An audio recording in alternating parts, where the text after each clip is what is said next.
The sun rose like a burning coin over the hills, washing the stone road in gold and shadow.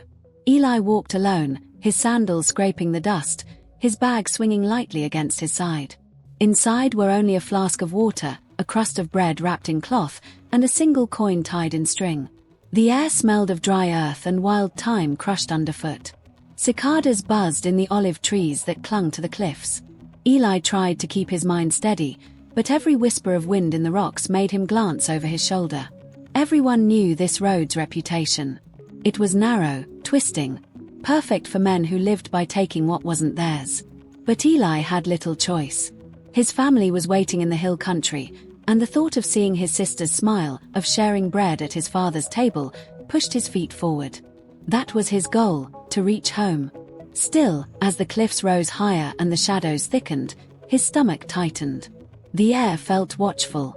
He whispered to himself, "Keep walking, Eli. Just keep walking. Home is ahead." But danger rarely gives warning. Figures burst from the rocks, faces half covered, voices sharp like broken flint. Rough hands snatched his bag, the bread crushed, the coin stolen. Eli stumbled backward. The ground struck hard, scraping his arms, the taste of dust filling his mouth. And then silence, only the echo of retreating footsteps, fading into the cliffs. Pain spread through him. His skin burned where the stones had cut, his limbs shook. He lay still on the road, the heat pressing against him, heavier than a blanket. This can't be how it ends, he thought, heart pounding.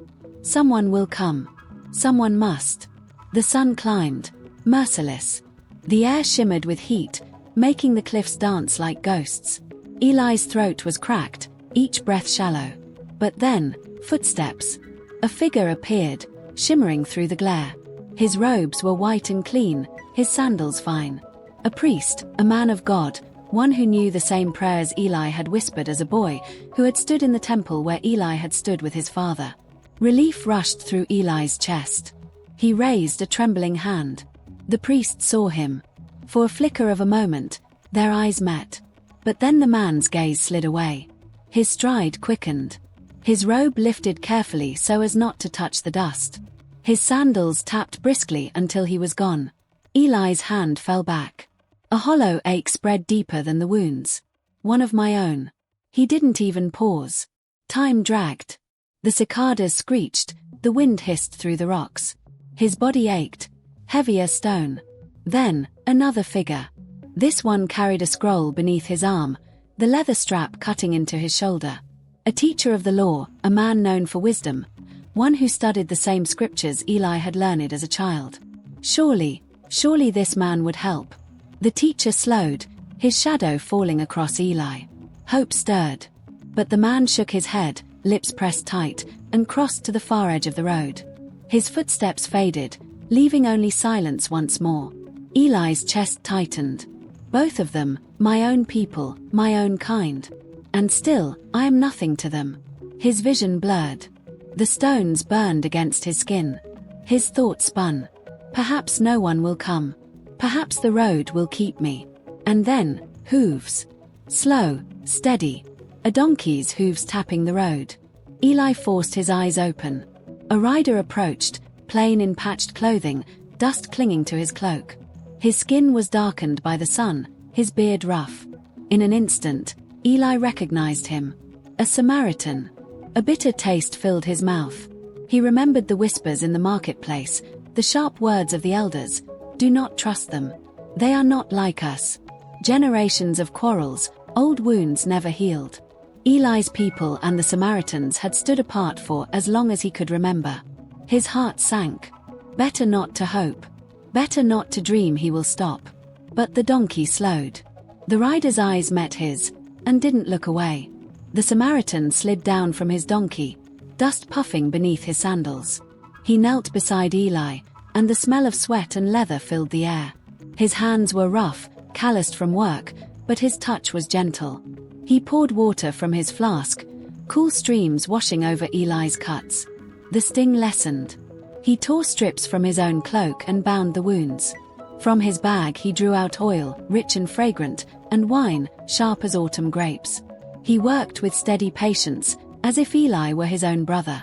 Eli tried to speak, "Why would you?" but the words tangled in his throat.